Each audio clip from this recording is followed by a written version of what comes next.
சென்னையில வந்து கடந்த ஆட்சி காலத்துல மழைநீர் வடிகால் பணிகள் வந்து துவங்கப்பட்டு 90% மேல முடிவடைஞ்சுன்னு சொல்லிட்டே வந்தாங்க. 90 சென்னையில வந்து எத்தனை சதவீதம் முடிஞ்சிருக்கு? அது வந்து அது நம்ம 95 60 70 பர்சன்டேஜ் மாறிட்டே இருக்கு. 90 வந்துருச்சா? நம்ம சென்னையில வந்து ஒரு மழை வந்துச்சுன்னா எதிர்கொள்வதற்கான அந்த பணிகள் வந்து முடிஞ்சிருக்கா? ஏன்னா இன்னும் நிறைய இடத்துல பணி நடந்துட்டு தான் இருக்கு. அது கடந்த ஆட்சியில் இருக்குது. ஆமாங்க, இது பார்த்தீங்கன்னா ஒரு பெரிய பிரச்சனை. திட்டமிடாத பிளானிங், ஒரு பிளான் பண்ணாமல் சிட்டி வளர்ச்சி அடைஞ்சது தான் உண்மை. நீங்கள் உங்களுக்கு எல்லாருமே ஒத்துப்பீங்கன்னு நினைக்கிறேன். 60 ஆண்டுகளில் எந்தவித திட்டமிடலுமே இல்லை. பார்த்தீங்கன்னா அப்படியே நிறைய இடங்களில் நீர்நிலைகளில் நம்ம அப்ரூவல் கொடுத்துருக்குறோம். லோலைங்க நம்ம இருக்கிற இடத்துல தண்ணி வரல, தண்ணி இருக்கிற ஏரியாவில் தான் நம்ம வீடு கட்டிருக்கிறோம். அந்த மாதிரி தான் ஒரு சுச்சுவேஷனாக இருக்குது. இதை நம்ம சரி செய்யணும்னா ஒரு நீண்டகால திட்டம் தேவை, ஒரு மாஸ்டர் பிளான் கண்டிப்பாக தேவை. சென்னைக்குன்னு ஒரு விஷன் தேவை. விஷன் டாக்குமெண்ட் நம்ம ரெடி பண்ணிகிட்ருக்கோம். கண்டிப்பாக ஒன்று விஷயம் சொல்கிறேன். இதில் வந்து எங்களுடைய நோக்கம் ரொம்ப தெளிவாக இருக்குது. நேர்மறையான எண்ணங்கள் மட்டும்தான் இருக்குது. வேறு எந்த வித நோக்கமும் கிடையாது.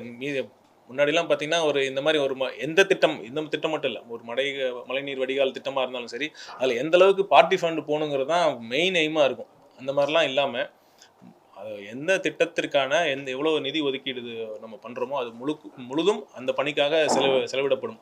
அந்த நோக்கம் எங்களுக்கு சரியா இருக்கு. கண்டிப்பாக பாருங்க, ஒரு நல்ல மாற்றம் கண்டிப்பா தெரியும்.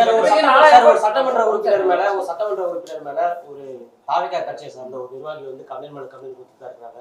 ஒரு மாதிரி நடவடிக்கை எடுக்கவில்லை சார். ராணிப்பேட்டை தாவிகா சட்டமன்ற உறுப்பினர் மேல டிஜிபி ஆபீஸ்ல இருந்து கமிஷனர் ஆபீஸ் அந்த கபில் அவர்கள் இல்ல, அது அவர் விளக்கம் கொடுத்துட்டாருங்க. சும்மா அதை போய் சின்ன விஷயத்த நீங்க போய் ஊதி பெருசுப்படுத்த. சுகாதாரத்துறை வந்து ஒரு பெரிய துறையா இருக்கு. என்ன மாதிரி எதிர்பார்ப்பு, என்ன மாதிரி இருக்குன்னு நினைக்கிறேன். சுகாதாரத்துறைக்கான மானிய கோரிக்கை வந்து 17ஆம் தேதி இருக்கு.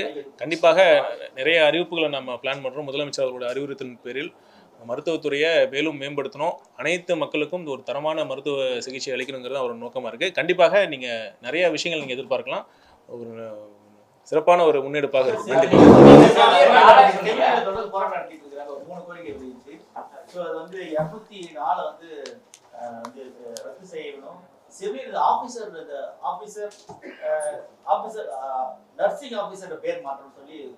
நம்ம பண்ணிட்டு இருக்கோம். அதோட முக்கியமான கோரிக்கை அவங்க பணி டெம்பரரியாக ஒர்க் பண்ணிட்டு இருக்காங்க. பணி இது டைம் ஸ்கேலில் கொண்டு வரணுங்கிறது அவங்களுடைய இதாக இருக்குது.